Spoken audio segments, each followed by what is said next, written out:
오늘 함께 제가 정한 이 말씀 제목, 하나님의 예정으로 주시는 값없는 은혜라는 말씀으로 잠시 말씀 함께 나누도록 하겠습니다. 먼저 이미지 한번 띄워줘 보시고요. 우리 김용호 목사님께서 이제 제가 학교에 들어갔다 이렇게 말씀을 소개를 해주셨는데, 올해 이제 합동신학대학원이라는 학교에서 신학 석사 과정을 시작했습니다. 여기가 그 학교입니다. 보기에 이렇게 보니까 약간 수도원 같기도 하고 그러네요. 네. 이 보이시는 것처럼 이게 이제 마크고요. 여기 보시면 이 학교, 이제 이 합신이라는 학교와 교단이 있어요. 총회가 있습니다. 합신 총회도 있고 신학교도 있고, 이 장로교 개혁주의를 중시하는 보수 교단입니다. 보수 교단. 그래서 장로교 보수는 특징이 뭐냐면 십자가를 형상도 별로 좋아하지 않습니다. 그래서 이 보수 교단 쪽의 교회를 가보시면 교회 내에 십자가 형상을 잘 걸어놓지 않아요. 여기 교단에도 없죠. 마크에도 십자가도 없고, 거기 또 그 채플실이 있는데 그 채플실도 아무것도 없어요.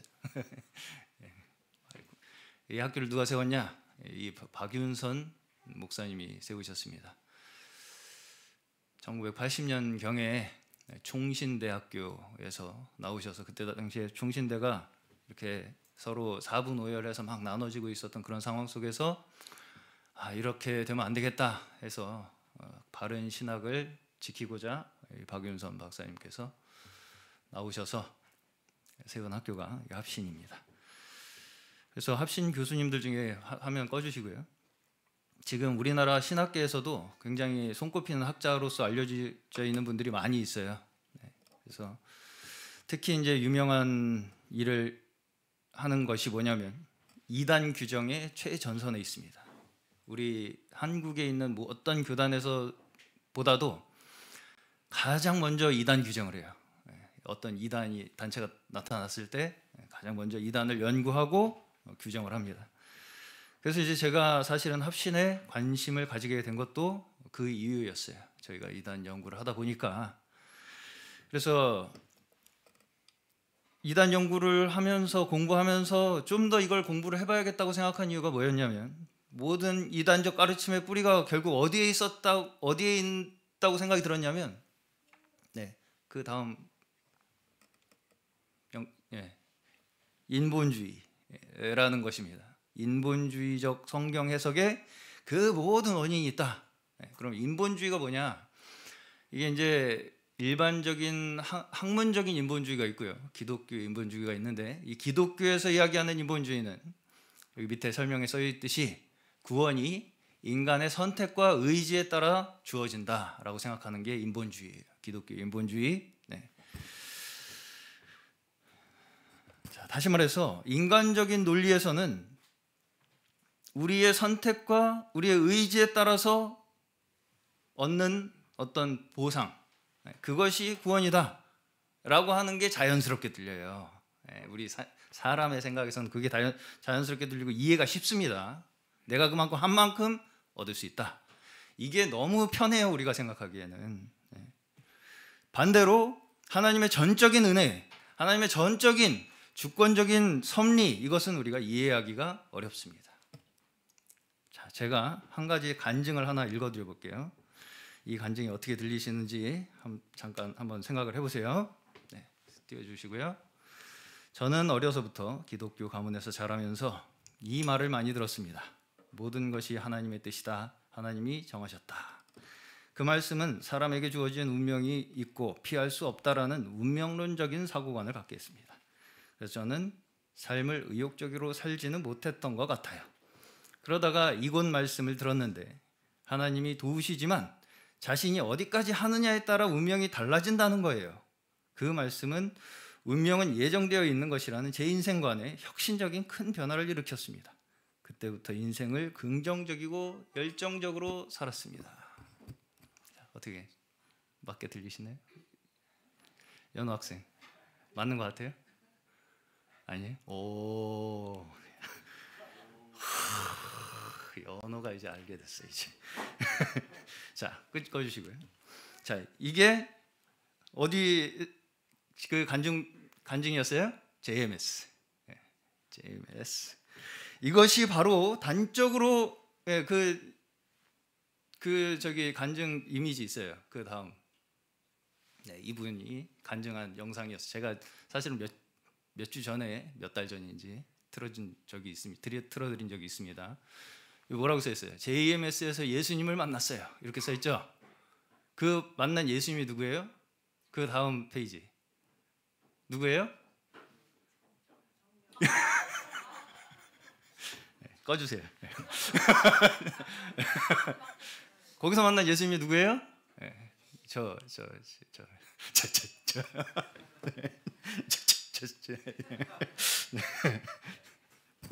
이게 바로 단적으로 구원이 나의 육신적 노력과 의지에 달렸다고 생각하는 인간적인 논리입니다.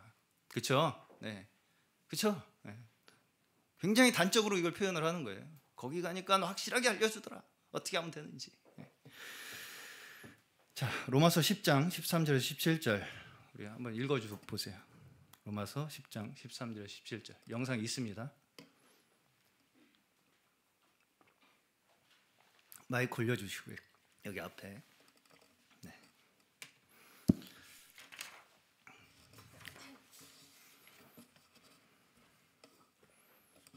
네. 주님의 이름을 부르는 사람은 누구든지 구원을 얻을 것입니다. 그런데 사람들은 자기들이 믿은 적 없는 그분을 어떻게 부를 수 있겠습니까? 또 들은 적이 없는 분을 어떻게 믿을 수 있겠습니까? 선포하는 사람이 없으면 어떻게 들을 수 있겠습니까? 보내심을 받지 않았는데 어떻게 선포할 수 있겠습니까? 성경에 기록된 바 기쁜 소식을 전하는 이들의 발걸음이 얼마나 아름다우냐 한 것과 같습니다. 그러나 모든 사람이 다 복음에 순종하는 것은 아닙니다. 이사야는 주님, 우리가 전하는 소식을 누가 믿었습니까? 하고 말하였습니다. 그러므로 믿음은 들음에서 생기고 들음은 그리스도를 전하는 말씀에서 비롯됩니다. 아멘. 아멘. 아멘. 자, 이 말씀 이해 가시나요? 네. 구원을 무엇으로 받는다고요? 믿음. 네, 믿음으로 받는다고 하죠. 그럼 믿음이 어떻게 생긴다고요? 들음으로. 그렇죠. 그러면 어떻게 듣는다고요? 누가 말해주니까. 누가 말해주니까. 그렇죠? 그러면 누가 말해요? 하나님이 보내신 사람이. 그렇죠? 다시. 구원 어떻게 받는다고요? 믿음으로. 믿음은 어떻게 생긴다고요? 들음으로. 어떻게 듣는다고요? 누가 전해주니까. 누가 전해줘요? 하나님이 보낸 사람이. 그 하나님이 보낸 사람이 누구예요? 그리스도죠. 그렇죠? 이해 가시죠? 그래서 그리스도가 아니면 우리는 들을 수가 없어요. 들을 수 없으면 믿음도 안 생기고요. 그렇죠? 네. 오직 그리스도를 들음으로 말미암아 우리는 믿음이 생기는 거예요. 네. 내가 어떤 특별한 방법으로 나만 들어보겠다. 가능합니까? 불가능합니까? 불가능해요. 이렇게 해야만 된다는 방법이 있겠습니까? 없겠습니까? 그런 거 없다는 거예요. 그리스도를 들음으로 해요, 그냥. 네. 자, 제가 몇 주 전 금요일에 이 말씀을 인용해서 성경을 단편적으로 한 구절만 딱 떼가지고 해석하는 그 문제점이 뭔가를 이야기해드린 적이 있어요. 어떤 분들은 이 맨 앞구절 13절이에요. 그 딱 한 구절 가지고 그냥 부르면 된다. 그냥 부르면 돼. 이렇게 주장하는 분들이 있어요. 자, 근데 여기 전체 내용이 어떻습니까? 전체 내용이 부르면 끝이다 라고 얘기합니까? 아니죠. 네. 부르는 것 자체가 결국은 어디에 있다는 거예요? 부를 수 있다라는 것 자체가 결국 어디에 있다고요? 그리스도를 들음에 있다는 거예요. 네. 우리가 부를 수 있다, 주의 이름을 부를 수 있다는 그 자체의 근원이 그리스도를 들음에 있다고요. 네. 내가 그냥 입으로 택 내뱉어가지고 그게 하면 그렇게 그게 구원이 된다? 네. 어불성설입니다. 네. 하나님께서 그리스도를 보내신 그 자체가 뭐예요? 복음이죠. 하나님께서 그리스도를 우리에게 보내신 그 자체가 하나님의 말씀입니다. 예, 그렇죠? 하나님께서 그리스도를 보내신 그 자체가 하나님의 말씀이라고요.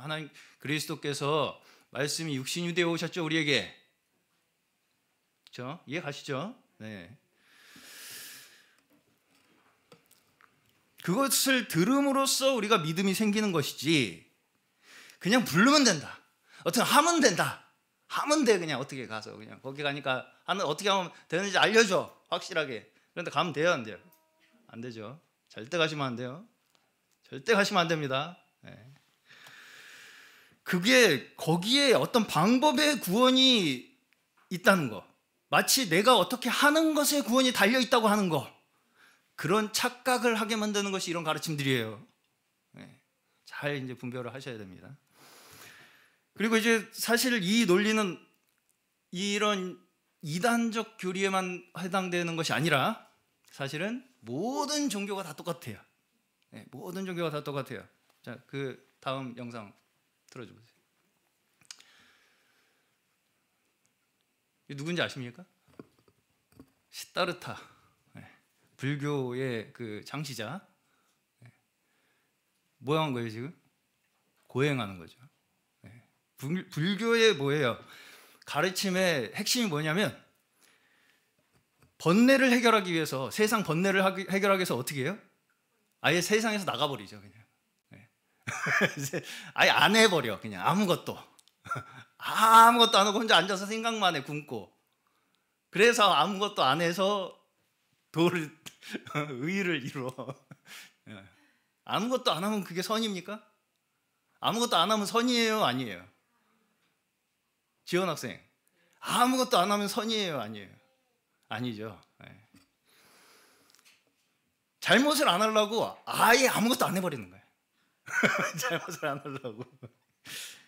인간 입장에서 할 수 있는 최선이 뭐냐면 안 하는 거예요. 아무것도.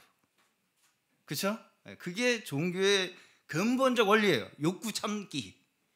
욕구 참기야. 그냥 막 먹는 것도 참고 다 참아. 그냥 머리 깎고 산으로 들어가서 풀만 먹어. 죄송합니다. 어쨌든 네, 비하하려고 하는 거 아닙니다. 인간이 다 똑같아요. 인간이 다 똑같다는 것입니다. 그게 최선이에요. 인간이 할 수 있는 최선. 자, 그러면 우리 그리스도인의 책임이 뭐예요? 우리 그리스도인의 책임이 뭐예요? 선을 행하는 거예요. 자, 다음 영상 보여주시고. 선을 행하는 거. 거친 세상에서 실패하거든 그 손 못자국 만져라. 예수께서 십자가에 못 박히신 것이 뭐예요? 우리를 위하여 행하신 최고의 선이에요. 우리가 행할 수 있는 선이 뭐예요? 다른 사람을 위해서 희생하고 용서하고. 그렇죠? 그렇습니까? 감사하고 져주고 원수를 축복하고. 그렇죠? 그게 우리가 행할 수 있는 최고의 선이에요. 그렇죠? 그게 우리 그리스도인에게 부여받은 최고의 사실은 축복이에요. 아무도 이 세상에서 할 수 없는 거예요. 싸우고 비난하고 정죄할 수밖에 없는 그런 상황에서 그냥 그걸 피하는 게 아니라 우리는 져주고 용서하고 축복하는 것이 우리 그리스도인들이 진 세상에서의 책임입니다. 결코 가볍진 않죠. 네. 자, 성경에서 이야기하는 일관적인 맥락은 뭐냐면 우리가 구원받고 이 세상을 이겨나갈 수 있는 그 모든 원동력이 어디 있다는 거예요? 우리에게 있어요? 아니죠. 우리에게 있지 않고 오직 하나님의 은혜로 말미암는다는 것입니다. 네. 우리가 이 세상에서 구원받고 이겨나갈 수 있는 그 모든 원동력이 오직 하나님의 은혜로만 우리가 해나갈 수 있다는 거예요. 행해 나갈 수 있다는 거예요. 그런데 이것이 이해하기가 쉽지 않아요. 이게 이해하기가 쉽지 않습니다. 왜? 우리는 내가 한 만큼 내가 뭔가를 얻어내는 데 익숙하기 때문입니다. 내가 이만큼 했으니까 이만큼 내가 얻어내는 거. 그러니까 그 JMS 그분도 의욕이 없다 그러는 거예요. 내가 왜 그래야 돼? 다 하나님이 정했으면 뭐 아무것도 안 해도 되지. 그렇게 싸가지 없는 말이 어디 있습니까? 하나님이 다 정했으면 나 아무것도 안 할 거야. 이 싸가지 없는. 그렇죠? 싸가지 없는 거예요. 그거.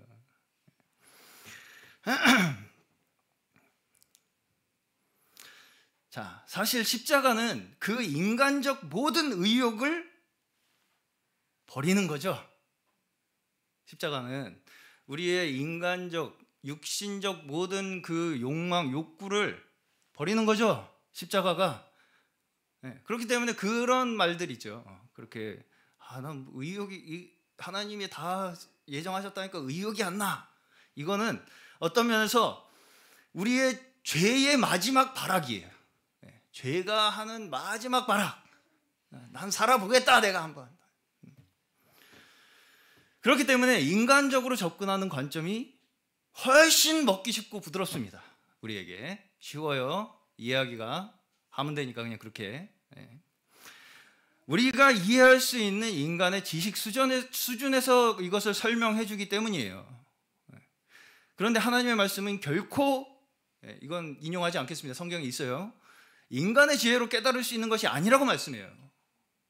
하나님의 말씀, 복음은 인간의 지혜로 깨달을 수 있는 것이 아니다. 우리가 눈으로 봐도 볼 수 없고 귀로 들어도 들을 수 없고 우리의 마음으로 생각해낼 수 없는 것이라고 말씀한다고요. 복음은. 자, 근데 뒤집어서 생각하면 이것을 우리에게서 나올 수 없다. 이것이 우리가 듣기에는 막연하게 들리지만 또 그걸 뒤집어서 생각해 보면 어떻습니까? 그렇기 때문에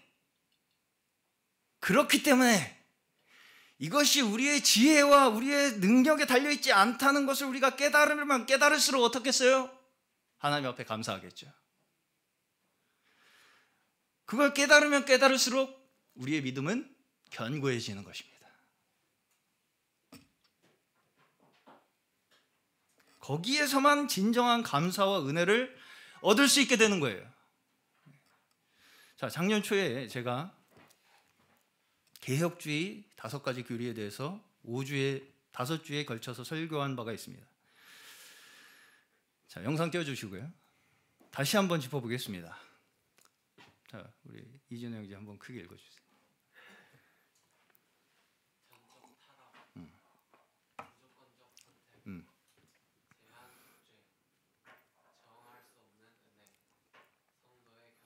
네. 자, 이 교리는 1618년에서 1619년 사이에 열린 도르트 총회. 네.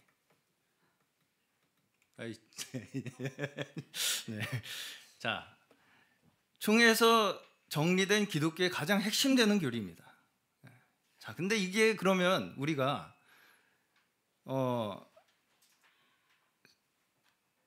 좀 한번 생각해 봐야 될 게 뭐냐면, 자, 이거를 제가 답을 알려드려 가지고 이게 구원의 조건이겠습니까? 결과겠습니까? 네? 네. 조건. 방금 다 답 보셔놓고선 뭐 모른 척 하시네. 자, 이거는 구원의 조건이 아니에요. 결과입니다. 네. 자, 무슨 얘기인지 설명을 해드려 볼게요. 이 교리가 그냥 어떤 사람들이, 화면 일단 꺼주시고요. 어떤 사람들이 기독교는 이런 거야 라고 주장하기 위해서 정리한 게 아니에요. 자, 여러분께서 알미니안이라는 용어를 한 번쯤 들어보셨을 겁니다. 이 알미니안이라는 게 뭐냐면 아르미니우스라고 하는 사람이 그 당시 종교개혁 시대였어요. 그때 당시에 이 종교개혁자들 너무 꽉 막혔다, 교리가. 무슨 하나님 저기 주권만 그렇게 강조해가지고 어떻게 우리가 착하게 사냐, 그래가지고 안 된다 그렇게 하면, 그걸 비판하면서 하나님의 절대 주권, 하나님의 예정만으로 구원받을 수 있는 것이 아니라 인간의 역할도 거기에 필요하다라고 주장하면서 반론을 펼친 것이 알미니안이라고 하는 교리입니다. 그래서 이제 1610년경에 이 사람의 가르침에 영향을 받은 사람들이 네덜란드 정부에다가, 그때 당시엔 정부에다가 종교 그 재판을 신청을 했어요. 네덜란드 정부에다가 몇 가지 항의서를 요약해서 작성해서 제출을 한 데서 이 도르트 총회라는 게 시작이 됩니다. 이 사람들을 학론파라고 부릅니다. 학론파. 자, 그 내용의 이제 대략적으로 중심이 뭐냐? 방금 그 영상 다시 한번 틀어줘 보시고요. 그냥 읽어드려 볼게요. 주보에 실려 있으니까 한번 읽어보시고요. 하나님께서는 믿을지 말지 미리 다 하시고 이를 근거로 선택하거나 유기하신다. 비록 믿는 자들만이 구원받을지라도 그리스도는 모든 인류와 모든 사람을 위해 죽으셨다.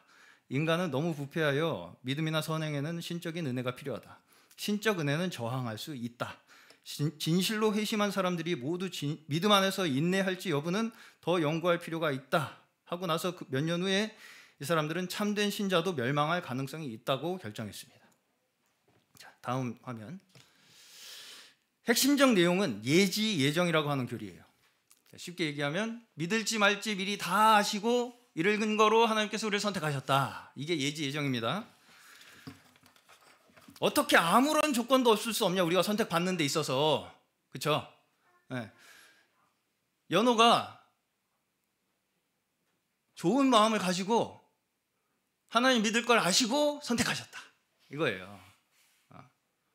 그걸 미리 아시고 하나님은 다 아시니까 나중에 연호라는 애가 태어나가지고 마음이 착해가지고 하나님을 선택할 것까지 다 아셔가지고 예정하셨다. 이게 이제 예지 예정입니다. 자, 어떻게 일리 있게 들리시나요? 어떻게? 겉으로는 하나님께서 예정하신 것처럼 들리죠? 근데 결국엔 그 예정이 어디에 달려 있어요? 나한테 달려 있죠. 결국은 내가 믿는 거에 달려 있는 거예요. 내가 하는 거에.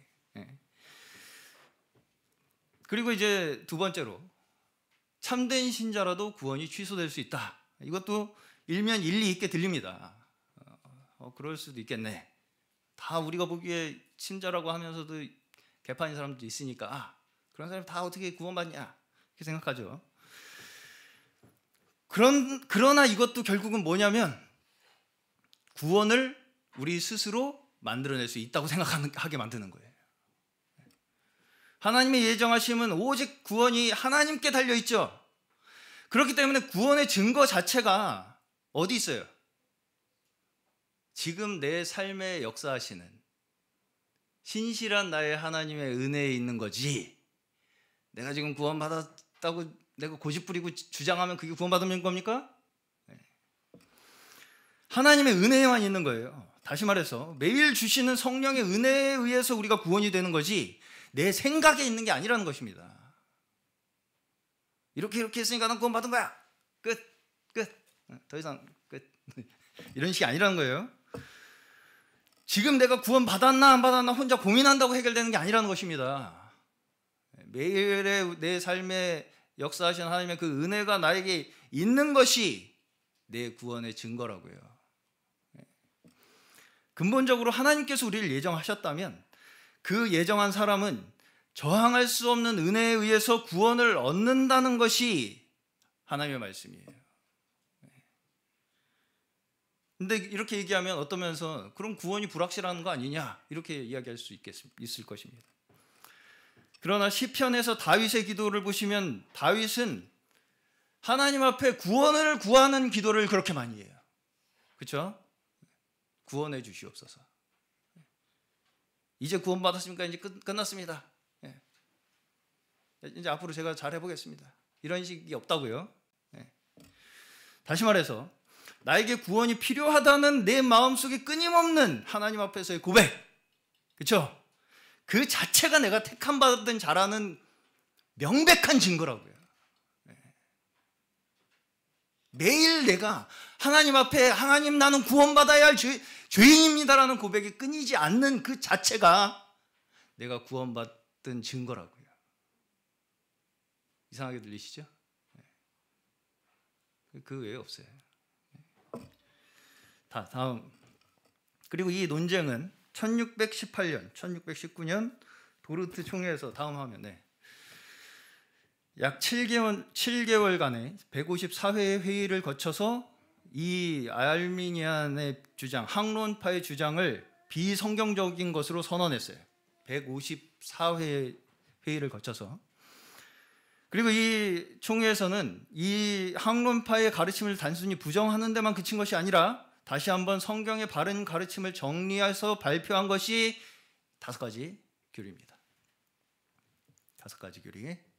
아까 얘기한 5가지 교리. 그래서 이걸 도르트 신조라고도 부릅니다. 자, 제가 이렇게 교리 하니까 교리라는 말에 반감을 느끼시는 분들이 있을 수 있을 것 같습니다. 자, 왜? 우리가 교리라고 하면 뭔가 사람이 만들어낸 것 같은 그런 느낌이 자꾸 들기 때문이에요. 성경은 있는 그대로 봐야 되는 거 아니야? 왜 자꾸 교리를 따지냐? 라는 막연한 생각을 하게 될 수가 있어요. 그렇지만 다음 화면, 성경은 40명의 기자가 3가지 언어로 10가지 기록 수단으로 1600년의 기록 기간 동안 이렇게 복잡하게 쓰여진 책이에요. 그렇죠? 그렇기 때문에 이걸 잘못 방향을 잃고 치우치게 읽게 되기가 너무나 쉽다는 거죠. 다음 화면. 자, 예수님 당시에 이미 예수님과 누구예요? 이 사람들. 바리새인 서기관들 아니겠습니까? 이 사람들의 차이가 뭐였어요? 차이가 뭐였겠어요? 예수님과 바리새인들의 차이가 뭐였겠어요? 성경 해석의 차이였어요. 그들은 구약 성경을 달달 외우던 사람들이었습니다. 유대인들은 구약 성경을 외우던 사람들이었다고요. 그럼에도 불구하고 그 관점이 어디에 있었어요? 자기중심적이었어요. 나를 중심으로 성경을 봤다고요. 해석하고. 그러다 보니까 원래 성경에서 말씀하는 의미와 완전히 다른 방식의 성경을 보고 있었다는 거예요. 이 사람들이. 그렇죠? 예수님한테 많이 혼나잖아요. 그거 가지고. 이걸 가지고 이제 예수님께서 율법의 올바른 해석을 한마디로 정리하는 말씀이 있습니다. 한마디로 뭔지 아시는 거예요? 예수님께서 율법은 이거다 이렇게 한마디로 정리하는 말씀이 있어요. 마태복음 22장 36절 40절. 다음 화면.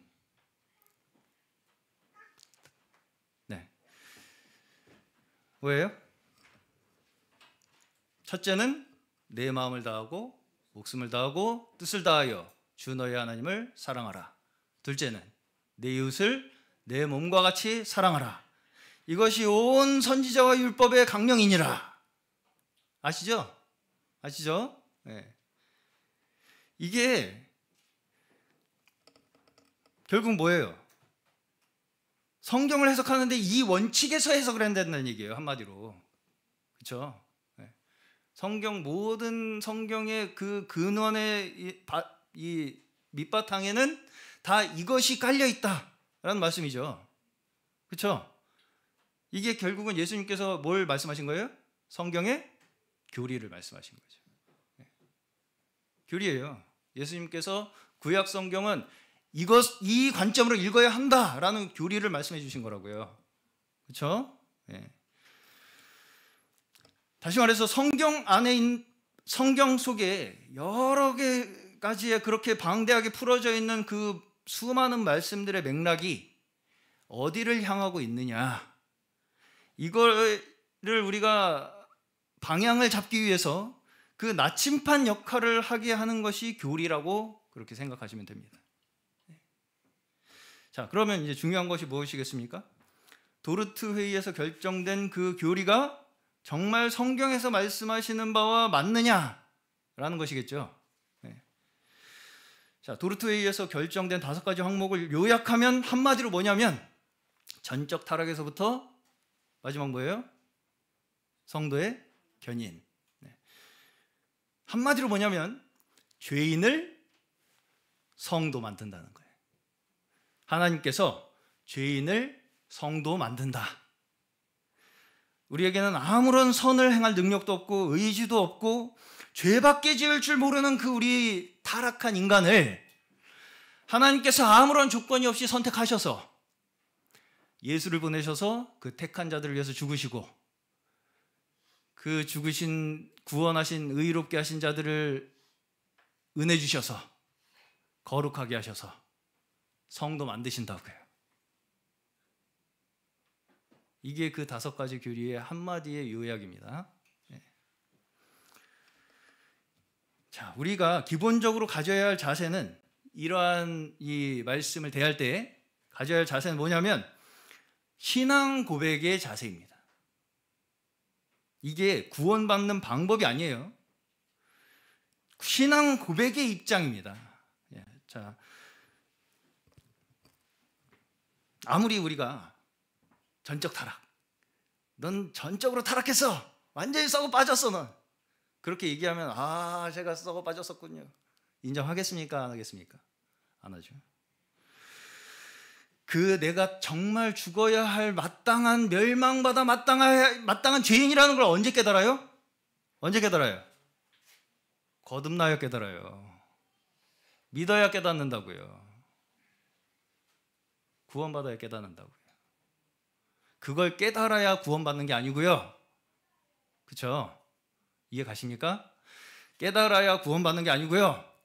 그걸 우리가 하나님 앞에 그 믿음을 얻을 때 우리가 그걸 깨닫게 된다고요. 내가 주님 앞에 죽어야 할 죄인이군요.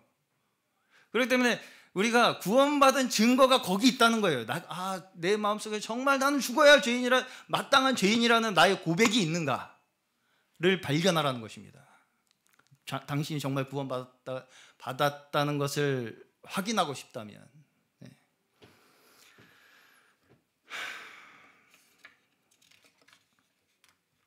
하나님의 택함이 있는 자는 그리스도의 십자가가 믿음으로 우리의 심령에 깨달아지는 거예요. 거기에서만 우리가 멸망받아 마땅할 죄인이라는 고백을 하게 되는 것입니다. 다시 말해서 인간이 타락했다는 것을 우리가 깨달아야 구원받을 수 있는 것이 아니라, 구원받은 자가 깨닫게 되는 것이 내가 하나님 앞에 마땅히 가지게 되는 나의 하나님 앞에 자세라고요. 내가 타락했다는 것이, 죽어야 마땅한, 나를 그냥 멸망시켜도 내가 입이 10개라도 할 말이 없는 사람이라는 걸 고백하는 것이, 내가 하나님 앞에 나아갈 때서야 고백하는 게 되는 거라고요. 그렇기 때문에 이 모든 교리의 전제가 무엇입니까? 이 모든 교리의 전제가 무엇이냐면, 모든 것에 하나님의 절대 주권이 있다. 그렇기 때문에 거기에서 우리에게 값없는 은혜가 주어지는 것이다. 이것이 이 모든 하나님의 말씀의 복음의 밑바탕에 깔려 있는 거예요. 우리가 할 수 있는 게 아무것도 없다. 자랑하지 마라, 제발 좀. 그렇죠?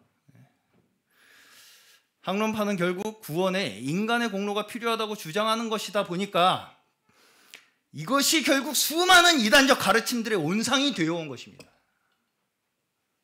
그렇죠? 그 실마리를 제공한 거예요. 이단들에게. 니들이 좀 해야 돼. 이 실마리를 제공함으로써 수많은 이단적 가르침들이 온상이 되어왔다고요. 성경을 이런 중심이 없이 해석하게 되면 어떤 본문은 은혜인 것 같고, 어떤 본문은 율법인 것 같고, 어떤 본문은 하라는 것 같이 보여요. 그렇게 해석을 하게 된다고요. 일관성 없이. 이것이 결국 우리 모두를 혼란에 빠지게 만들고요, 우리를 믿음에 든든히 서지 못하게 만들고 은혜와 감사를 빼앗겨 버리는 것입니다. 이 생각이. 성경은 처음부터 끝까지 인간의 지혜와 하나님의 주권과의 싸움입니다. 영상 들어주세요. 잘 안 보이시죠? 한쪽은 쟁취하고 탐구하고 총으로 지배하는 인간의 지혜, 이것이 인간의 지혜예요. 근데 그 반대편은 하나님이 주셔야 경험할 수 있는 지혜. 우리는 닿을 수가 없어요. 다음 화면.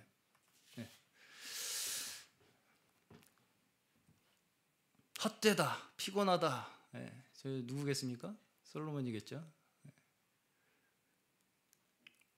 세상의 통치자들은 저렇게 아무리 높은 지위에 올라가도 헛되고 피곤해. 자, 하나님의 지혜만이 우리의 인생의 해답이다 라는 것을 믿으시기 바랍니다. 타락에서부터 인간은 자신의 지식에 의지해서 하나님을 떠나죠. 타락에서부터 지식의 나무를 먹음으로 해서. 또 사사기를 대표하는 구절이 뭡니까? 그들이 자기의 소견에 옳은 대로 행하였더라. 자, 복음서에서도 예수님께서 병을 고치시는 장면에서 하나같이 나타나는 게 뭐예요? 다 자기중심적으로 성경을 해석해서 진짜 봐야 할 것을 보지 못하는 그 유대인들의 모습. 이것이 성경에서 이야기하는 것들입니다. 자, 다음 화면 띄워주시고요. 서신서들이 쓰여진 배경도 결국은 당시에 복음이 확립되지 않았던 그 초대교회 시대의 혼란 속에서 인간의 지식으로 복음을 어지럽히던 그 거짓 가르침들, 거짓 교사들에 대항하기 위해 기록된 것이 서신서예요. 그렇죠? 이거 뭘로 보시나요? 네? 양의 탈을 쓴 늑대? 늑대가 보여요? 늑대가 보이면 안 돼요. 진짜 거짓 교사는 늑대가 안 보이고 양으로 보여요. 그걸 기억하셔야 돼요. 그냥 이거는 그 양의 탈을 쓴 늑대라는 걸 형상화하기 위해 보여주기 위해서 이렇게 그려놓은 건데 진짜는 늑대는 안 보이고 양만 보여요. 우리 알아볼 수 없어요. 거짓 교사를. 무슨 말씀인지 아시겠죠? 네. 이러한 거짓 교사들, 양의 탈을 쓴 늑대들을 경계하기 위해서 쓰여진 게 서신서들이라고요. 그 당시의 교회를 보호하기 위해서. 초대교회 이단이 많았겠습니까? 적겠습니까? 많았겠죠. 그때는 신약 성경이 없었어요. 지금보다 훨씬 많았단 말이에요, 이단이. 왜? 다 각자 자기 마음대로 성경을 해석했으니까. 그 복음을 해석하고. 그리고 이 싸움은 여전히 우리에게 있어요, 없어요? 네, 다음 화면 틀어주시고. 한국에 있는 재림 예수만 이렇게 있어요. 더 있겠지만. 있습니까, 없습니까? 우리 싸움은 여전히. 지금도 수많은 이단들이 저마다 자기가 잘났다, 이렇게 해야 된다, 저렇게 해야 된다, 누가 메시아다 하는 인간의 방법과 지식으로 복음을 어지럽히고 있습니다. 그렇죠? 자, 마지막 로마서 9장 16절 읽고 마치겠습니다. 자, 이 말씀은 중요한 말씀이니까 다 같이 한번 읽어보겠습니다. 위에 개역 개정이고 밑에 새 번역입니다. 개역 개정부터 시작. 그런즉 원하는 자로 말미암음도 아니요 다른 박질하는 자로 말미암음도 아니요 오직 긍휼히 여기시는 하나님으로 말미암음이니라. 아멘. 다음 새 번역 시작. 그러므로 그것은 사람의 의지나 노력에 달려 있는 것이 아니라 하나님의 자비에 달려 있습니다. 성경에서 이렇게 명확하게 얘기하시는데, 그렇죠? 혼동이 되십니까 여기? 의지나 노력이 필요해요? 그래도 이렇게 필요 없다는데. 자, 이렇게 미혹이 가득한 이 시대에 성경에서 말씀하시는 그리스도의 값없는 은혜의 복음으로 저희의 믿음을 끝까지 지켜주시기를 주님의 이름으로 간절히 축원합니다.